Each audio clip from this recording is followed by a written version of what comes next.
And I'm comfortable to tell people that I have a generalized anxiety disorder. I have traumatic past, but it doesn't define me. It is who I am, and I'm better off when I face it. It was when I was suppressing it and trying to act normal, right? And trying to be this really successful business professional and push it down that it decided, no, Yeah. you're not dealing with this. So I'm going to come back up and I'm going to make you deal with it. Welcome to The Narratives of Suicide, the podcast where we bring hope, community, and a voice to those who've lost to suicide. It's where we dispel the myths of suicide. We dispel historical discourses and constructs that have been steeped in history for a very long time, and we're here with hope, love, and support for everyone out there who needs to listen to this podcast.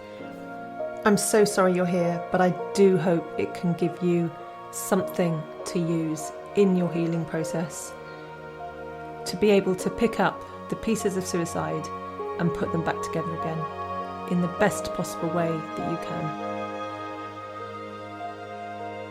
So today we're here with Joe. Big welcome to Joe, all the way from Toronto in Canada. Really pleased to have you here today, Joe. So you're here because you lost both your biological parents at a really young age, 6 your dad and 10 your mum. So you can tell us how old you are now. I won't guess, but obviously there's been a long journey since then because you're not young. You're not a 12-year-old or a 20-year-old.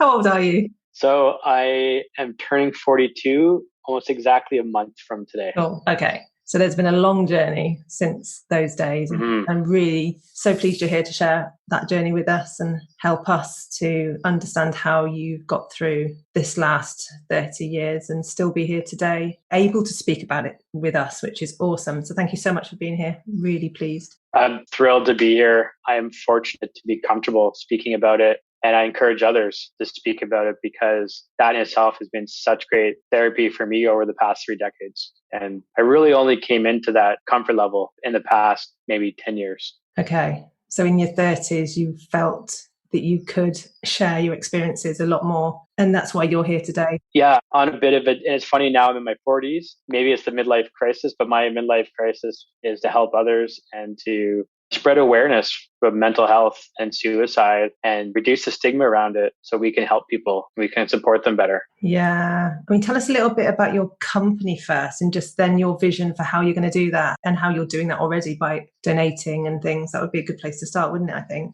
Yeah. So for like so many other people, COVID has really changed my life. And through COVID, I made the decision to leave my corporate director role and start my own social enterprise. My main goal was that I wanted to be home with my wife and my 2 daughters through COVID. And I didn't know how long COVID was going to run for. I don't know if we all expected it would be 16 months now and longer, but I had a feeling it was going to be going on for a long time. So I left last summer, almost a year ago, and I launched this company called Data Gives Back. And right at the beginning of the idea, and I told my wife that I want to do something where I can give back every day.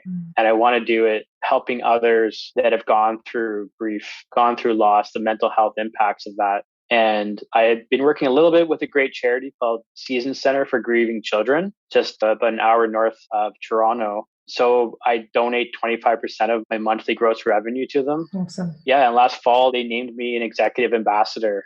Brilliant. For them, which I basically look at, that's like the best title I've ever been given in my life. I'm not always huge on titles. Now I have my own business. I can make my own up if I want to. But that one's really special. And just being part of that team, just can't really put words around it. It's incredibly rewarding. Okay. Wow. So the Season Center, do they offer events and holidays, respite? What do they do?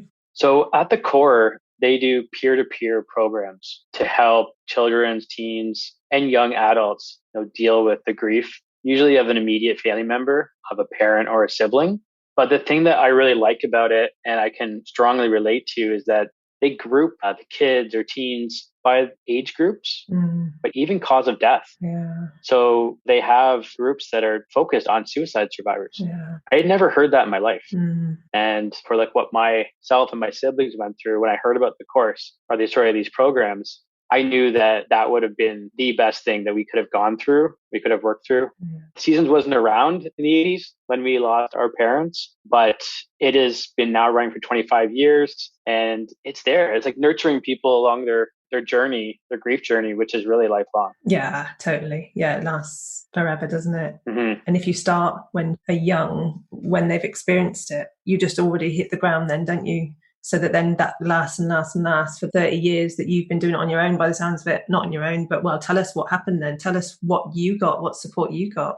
So it definitely wasn't the type of support at Seasons. It was your, more typical family counseling that started when I was 6, when my dad passed away from suicide. And I didn't remember that much. All I really remember is being given a black crayon in one of the family sessions. I was with my mom and my sister. Right. And they told me to, express your grief through drawing with this black crayon. Sure. And I think when my mom passed away, my stepdad took us to family counseling.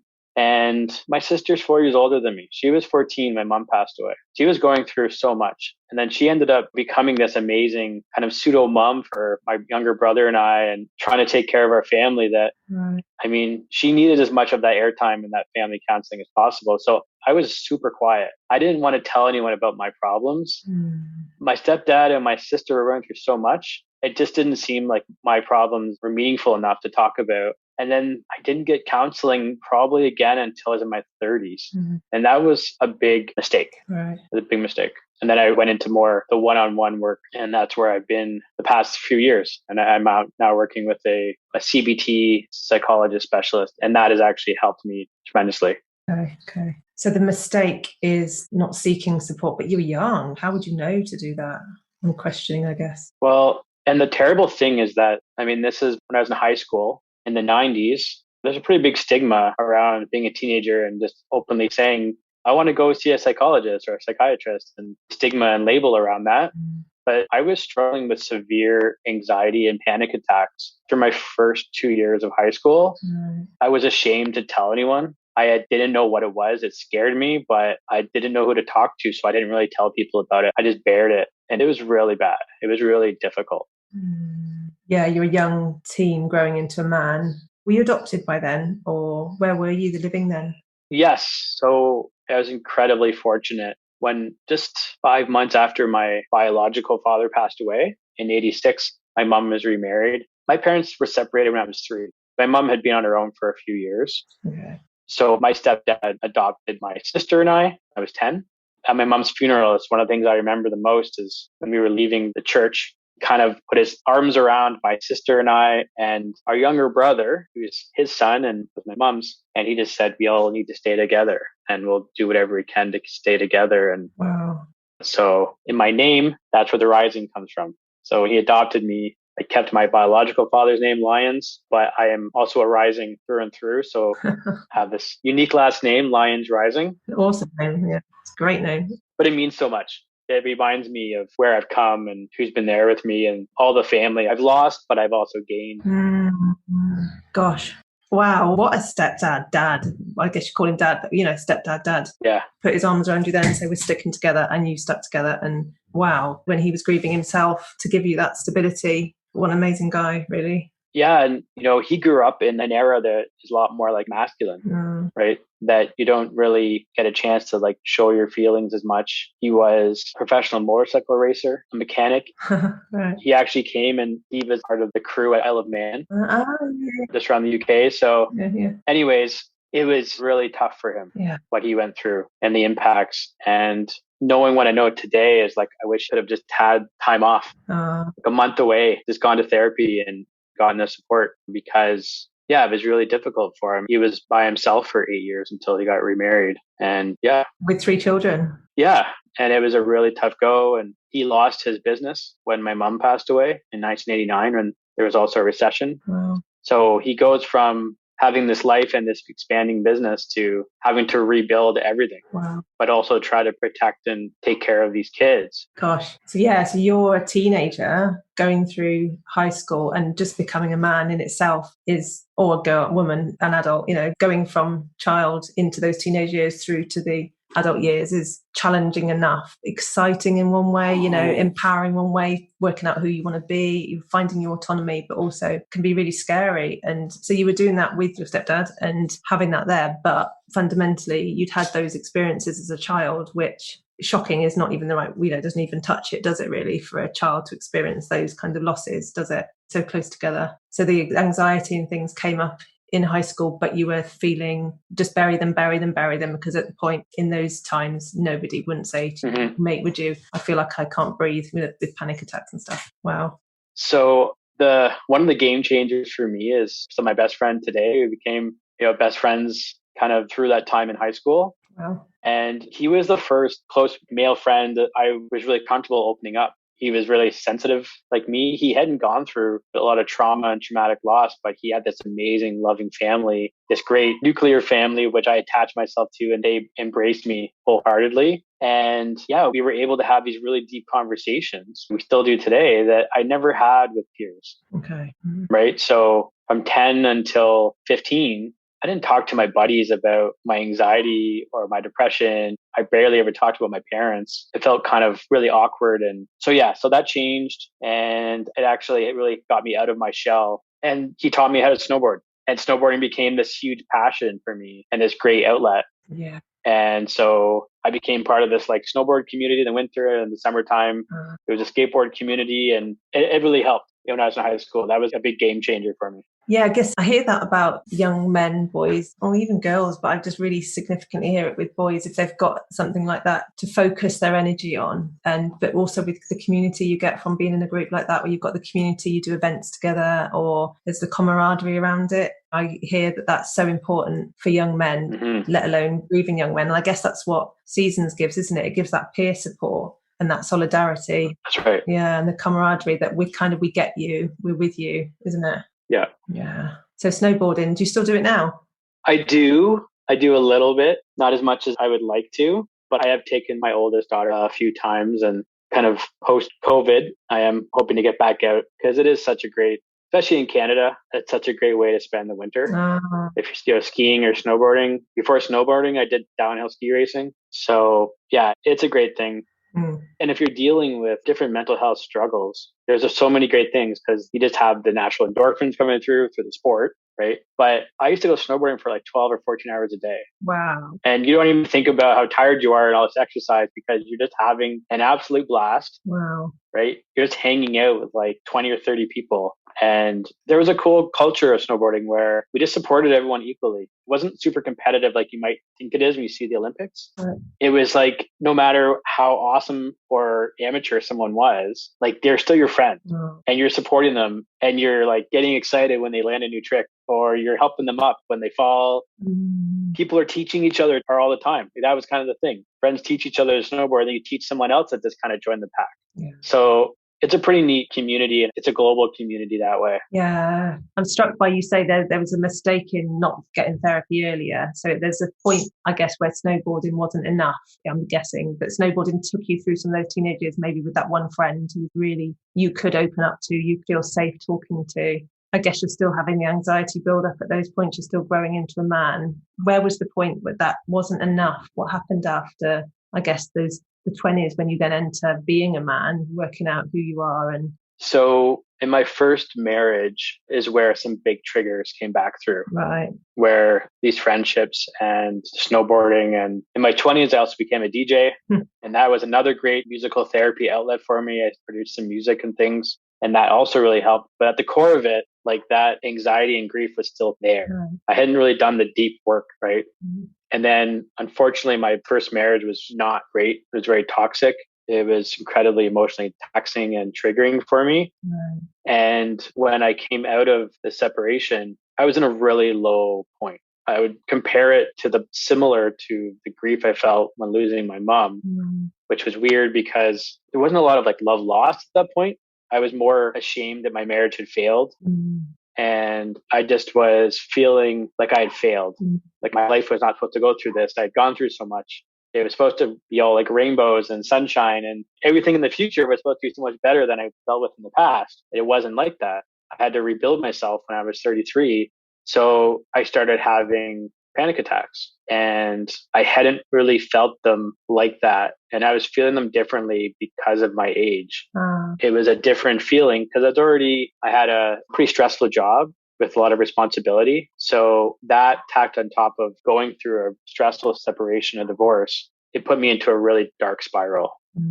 And it was at that point where I reached out to the therapist that we'd be using for couples therapy. I'd gone a couple times on my own. I said, okay, I can't do this on my own. How often do I need to come and see you? Because I actually had physical pain. That's how bad my depression was and my anxiety. And I'd never had that in my life. Right. And that caused more anxiety because I was Googling everything and wondering what's wrong with me to this. I'm getting every test done. I'm going to all these specialists and they're like, there's nothing wrong, but I'm in physical pain for months. Yeah. And then, so I worked with this amazing therapist for probably 4 months, at least once a week. Right. And then I met my wife. Okay. I met my wife through that therapy. And then that changed my life in this most beautiful, positive way. Okay. Tell us a bit more about that pain, because I do think sometimes, you're Googling what's wrong with me when the depression, I think people are quite surprised that depression can have that physical reaction. Just tell us a bit about what kind of pain. So it was kind of like this pain where it kind of felt like either it hurt kind of to sit. Whenever I was sitting, it hurt. Either it was coming from my leg or my lower back. And it would kind of change, it would radiate a bit and change. It wasn't always the same. And it's this weird invisible thing. And the problem is I made it worse by focusing on it so much or Googling things after I didn't get a medication that worked or anything. Because again, no doctor could see anything wrong. They're like, okay, well, I think it's this. So I'll go to the drugstore and I'll try this and I'll try this. Or maybe it's just a patch of dry skin. I don't know. I'll try this. You're making things worse. So it was you're having this mental response, traumatic response, this huge change in your life. And your nervous system is just kind of out of whack, right? So I think sometimes we forget that everything's connected to your brain, your nervous system, all your muscles, everything, right? So even I get a lot of muscle tension through my neck and shoulders since I was in university. I get migraines. And a lot of that is due from anxiety and tension and stress. Right. So I'm now very conscious about it. So I get regular work done to release that. I do stretches and things. But a lot of times mental health feels disconnected from physical, and they're not.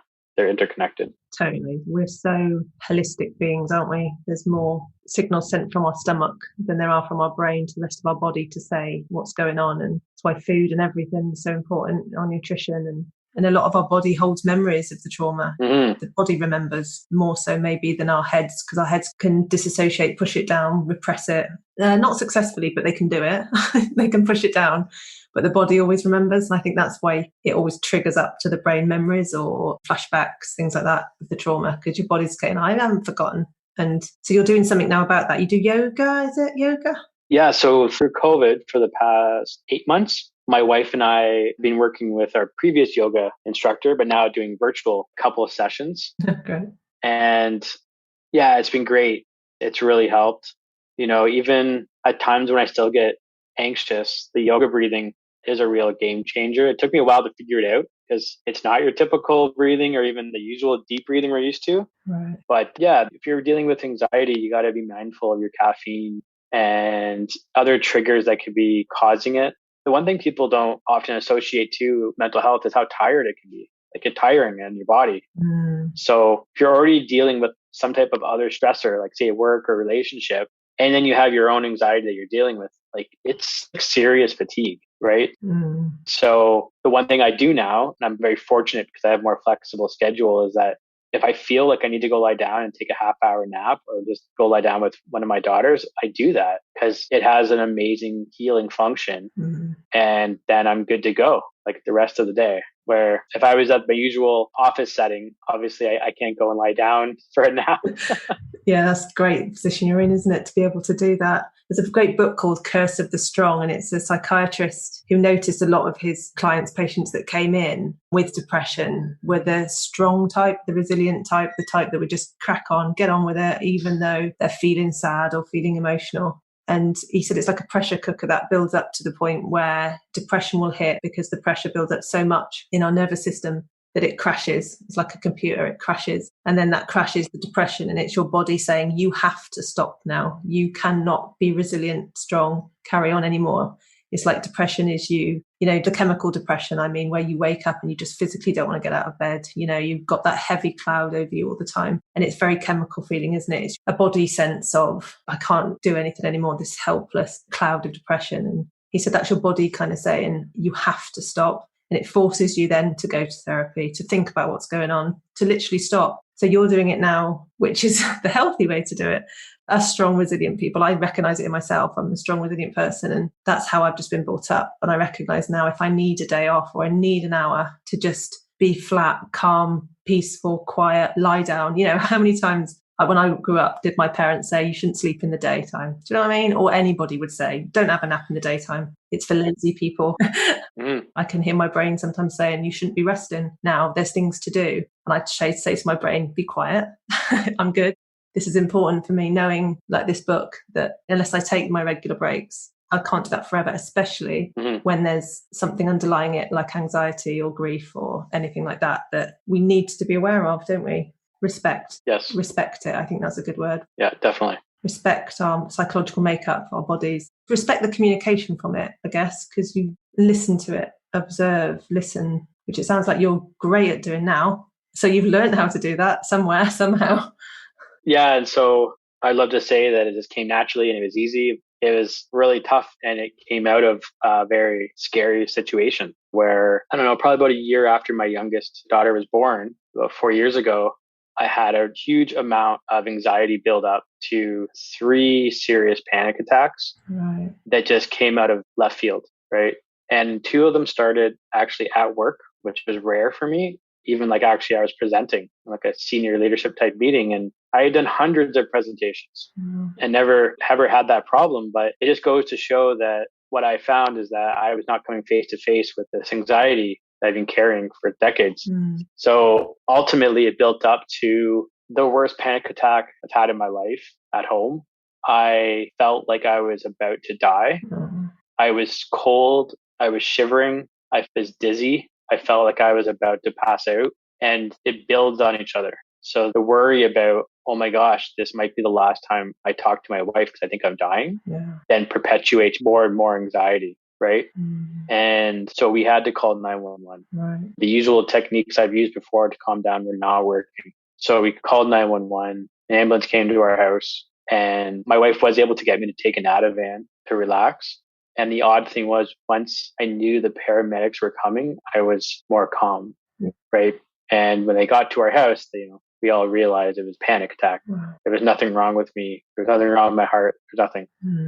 And it was really scary. It was very, very scary, but it became a bit of a blessing because that was when I said, okay, there's something seriously going on with these panic attacks and this anxiety. It isn't just worry. And so I went to my family doctor and said, okay, this is what's going on. What do we got to do? I want to face this thing. I want to get all the skills and learn all the things to best manage it. And my family doctor is amazing. And she said, I want to recommend you to a cognitive behavioral therapist that deals specifically in panic and anxiety disorders. And within a few sessions, it was easy for her to see that I had a generalized anxiety disorder. And I've had this since I was a teenager, actually earlier than that. I've been an anxious kid and a very strong worrier since my dad passed away. Right? I'm always worried that someone around me is going to die or that something really bad is going to happen. So you get that fight or flight, triggering all the time. So yeah, it's huge, isn't it? Yeah. And it's because it happened when you were so young as well. It happens on a real, very unconscious level, doesn't it? Until you go to therapy, and then it becomes conscious that that's what's happening to me. I'm fearing that worst possible thing that could possibly happening, but really unconscious. The reality is that I experienced direct trauma. I found my mom on her second last, journey through her challenges. I found her in the woods near our house and brought the police to her. And that has a lot of trauma on a 10-year-old boy, but I never talked about that. I barely talked about that until I was an adult. But that is so vivid in my memory. And I was haunted by nightmares about it for many years. I didn't talk to people about it.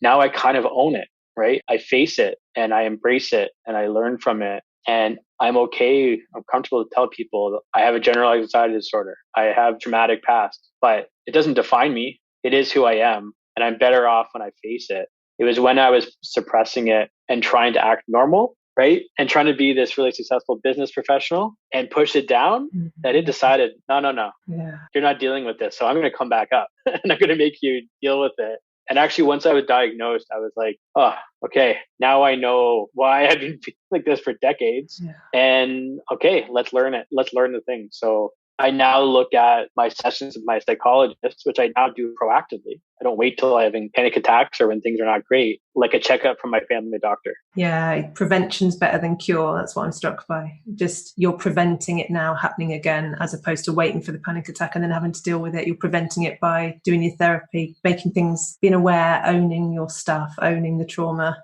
facing it, changing your life, by making choices around what you do, choices about how you work. And that's been, I guess, COVID has helped with that, because a lot of us have been able to step back during COVID and reflect on a lot of these things. But I guess all of that is the yoga, everything is just a part of you, is prevention rather than cure. It's preventing another panic attack, isn't it? It's keeping yourself healthy, keeping that pressure cooker, like the psychologist said with the book, just low in pressure. Mm-hmm. Yeah, it really changed how I could manage even just stress going forward, everyday stress, and real techniques. Right. So we talked about, breathing is one thing, but like I mentioned, I was getting these odd panic attacks to present. Wow. And my job required a lot of presenting. Like there were times where I had to present to over 150 people. And so it made me concerned. Can I do my job anymore? Well, I decided that, yes, I want to continue. So I'm going to learn the skills. So, it's things like when I do a presentation, I make sure I exercise that morning. I get as much sleep as I can the night before. I am really mindful of my caffeine. Right. And something that changed is I try to make my presentations more fun.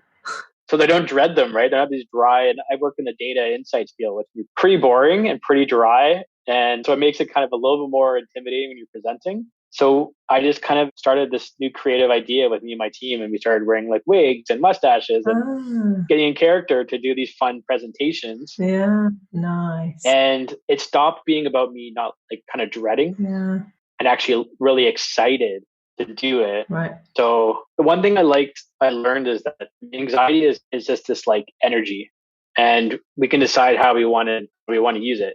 Either we can kind of let it kind of take over its course and cause anxiety and panic, or you can use it as excitement, right? So like when I said to DJ and do DJ gigs, I use it as excitement. I'd be nervous playing big gigs, but I'm just so excited and thrilled to do it. So that's what I started to do. And that's how I do presentations now. I love it. Brilliant, brilliant, brilliant. Because I've always thought this, excitement feels the same to me as anxiety. If I'm worried about something, it's usually because I'm slightly excited, and it's like it's two sides of a coin, and it's hard to work out which one you are or how they split, which one to recognize. I love that idea. It's like energy. So redirect it into the excited half of the coin and do that through like exercising first, or getting rid of maybe some of that excitement energy that physically affects us. I love that. It's brilliant. Great. And the humor, and lightness. It reminds me of values as well. If we value our job and who we are as a presenter, like you valued that, so it made you anxious because you really wanted to do a good job. If we hold those values really lightly,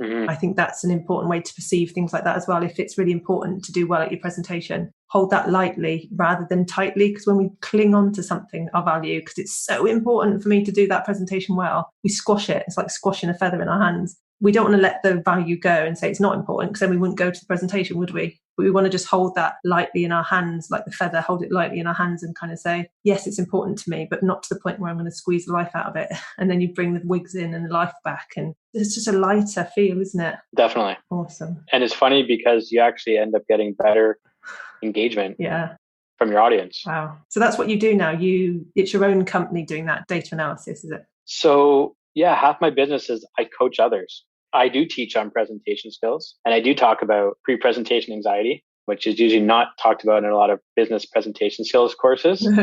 But outside of that, I coach people and help them develop their career in the consumer packaged goods industry. And then I do have this incredible love of numbers and data. So I work with other organizations to help them with their analytics and insights. Okay. And you're Chief Empathy Officer, which I love that. Is that your job title? Yes. So I mentioned before, I can give myself my own title. I did not create that term. I saw it on LinkedIn through COVID, and I absolutely loved it. It resonated with me now as this kind of director of the company. Yes, I'm the founder, but it's this idea of like compassionate capitalism. Nice. And so I do teach a course on fact-based empathetic leadership.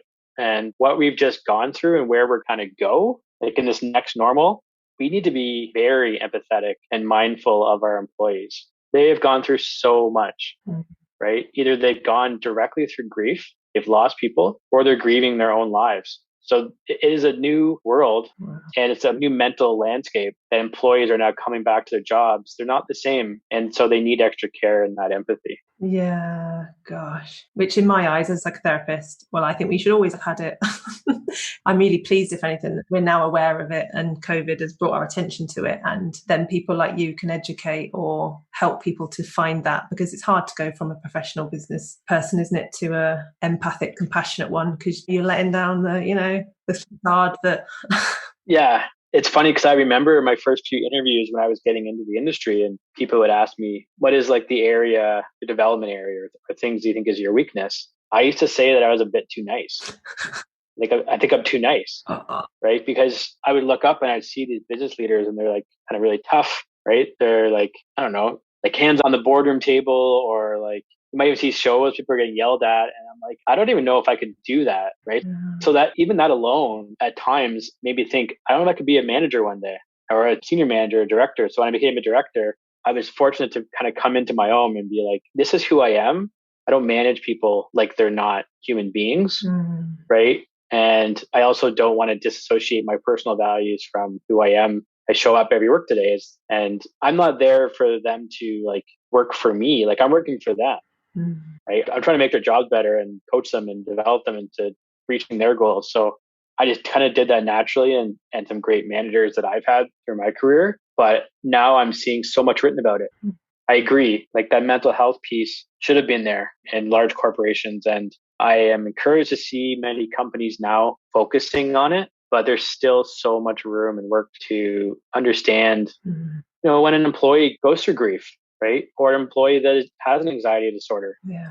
Right? There should be professional training, and then hopefully maybe even just a dedicated mental health expert on the HR team or in management. What a great way for us to move into that area as a society now, knowing, because mental health awareness has grown and grown to the point I think we know we need to do something about it, but we don't know what to do about it. And I think there's that what question now that we're sort of fishing around. And if it can come into leadership, then it will filter down.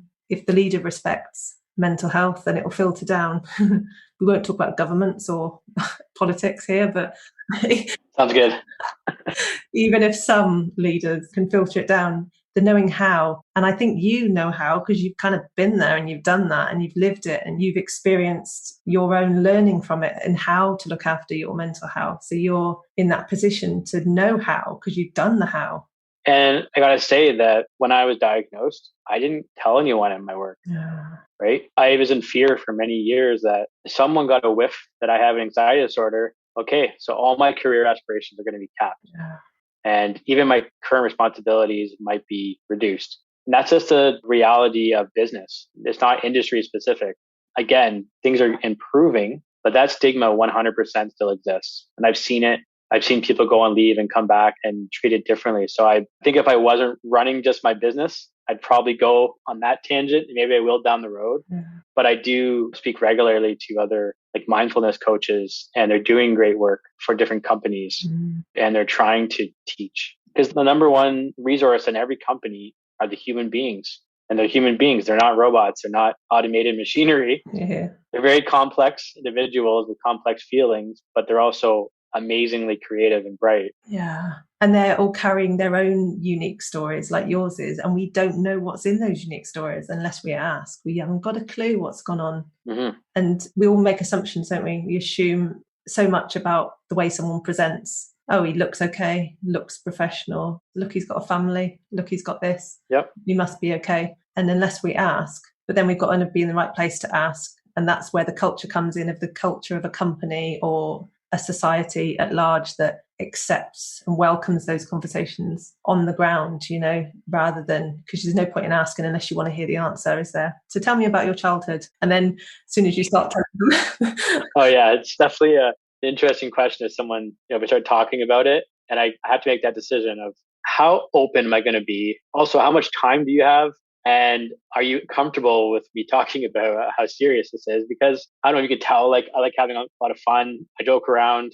Humor has also been an awesome therapy for me. So I don't want to always kind of bring down the mood, but I'm always game to have those real deep conversations, but only if people are comfortable with it, right? And it's the right timing. So yeah. It's good to have this conversation around business because we don't have it enough. We don't have the conversations precisely for that reason, because so many people see the result of someone going off on sick leave, coming back and treated differently. And I've heard stories of it. And until that changes, until we can change the culture, as many of us are doing what we can, like this podcast, like the work you're doing, like Seasons, all the organisations that are doing what they're doing, we are changing things. It just feels like we're really nudging a really big system to me at the moment. We're nudging it and we'll just keep nudging it.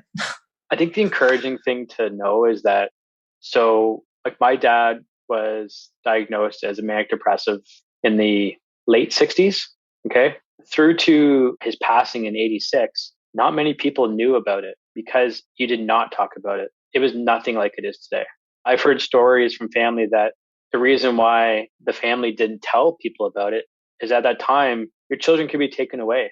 They could be taken away to some type of facility where you're just kind of like isolated from your family and you're just kind of getting these experimental drugs and things, right? So people just kept it inside. So my dad kept it inside. Right. And you're going through experimental drugs at the time, different lithium and things, right? So even the medication has changed dramatically. Mm-hmm. And then my mom was diagnosed with multiple sclerosis when I was 8. And so she didn't have, like a more common type of mental health type of disease, but the multiple sclerosis is so physically and mentally debilitating that it caused severe depression, right? That was the catalyst for her suicide. And so again, even the resources for multiple sclerosis have improved dramatically. I'm fortunate to have some amazing friends, and I admire every day how great they're doing and managing their multiple sclerosis and the medications, because it has this positive impact to their mental health. Like they're not feeling at that same level my mom was. My mom had gone through so much in her first marriage, my dad, so there was that compound to it. But as much as we're going at probably too much of a snail's pace as we would like, we still come a long way in the past 30-40 years. Even me talking to you right now, right? This wouldn't have happened back in the 1980s or 70s. It was very, very rare. So this is great. What you're doing is so important. I'm just struck by how they were both physical conditions, manic depression and multiple sclerosis, both such physical. And I think that's ignored a lot in suicide. There can be a lot of comments of why did they do such a thing? They were selfish, all those really hard comments for me to hear, or for us all to hear about our loved one. And I think it's often ignored that there's usually, I don't even want to use the word, usually, often, whatever words you want to use, sometimes, because it's so complex, the story of suicide, the trajectory towards it is so complicated and unique, and everybody's story is so different. But it's often ignored that story usually can hold something like that, something so physically difficult to live with, physically present, that it affects the mental health, the emotions so much that suicide feels like the only option left, whatever words you want to use for that. I don't like to use the word option either. Suicide becomes the place where they need to go. Mm-hmm. That's ignored as well. And I want to bring awareness to that. I'm sure we all want to bring awareness to that, how physical it can be. Definitely. As your body goes through the changes that just in 2 years that I saw my mom go through. Right. She was a very athletic person. She was a runner. She was a swimmer. Her appearance, like growing up, a cheerleader. So certain things like, it starts to impact your nervous system, and it's hard. Like it's hard to be around and see as a child. I can't imagine what it's like to be a mother or a father and feel like that.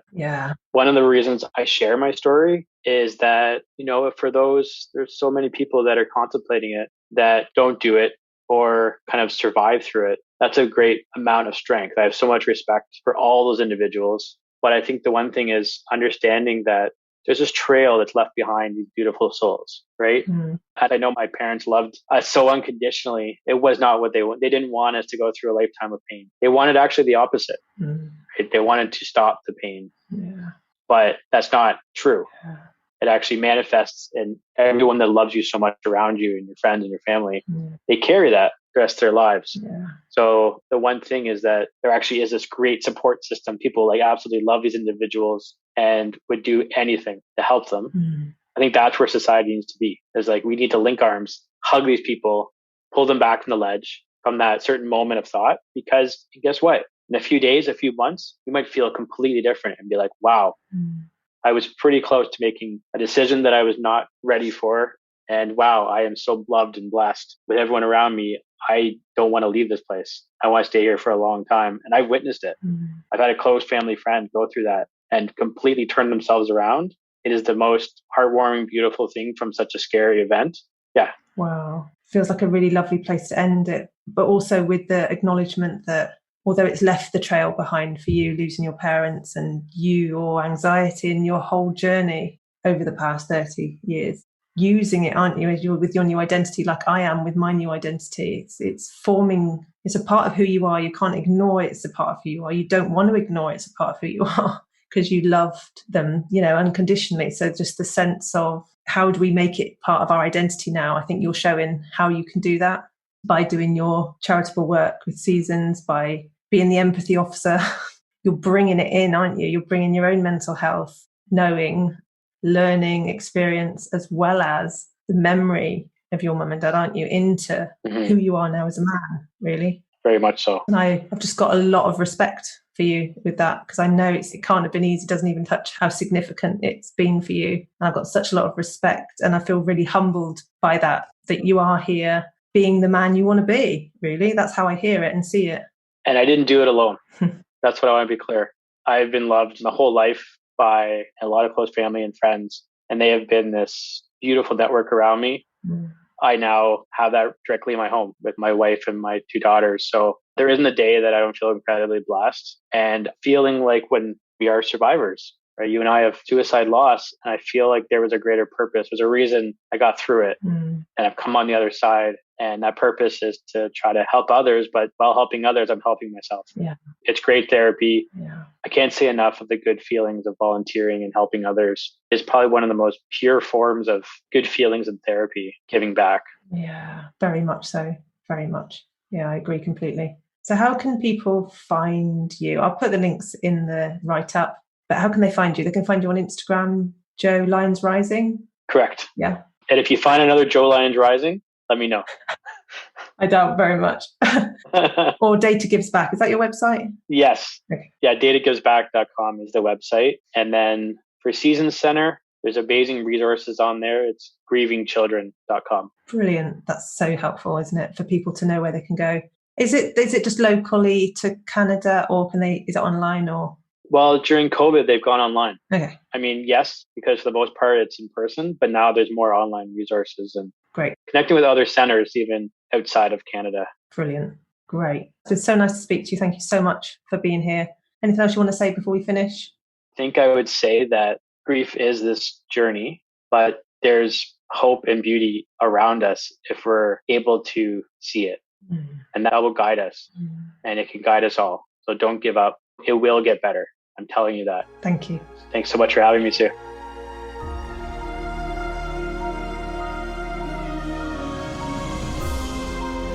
Thanks so much for joining us here today.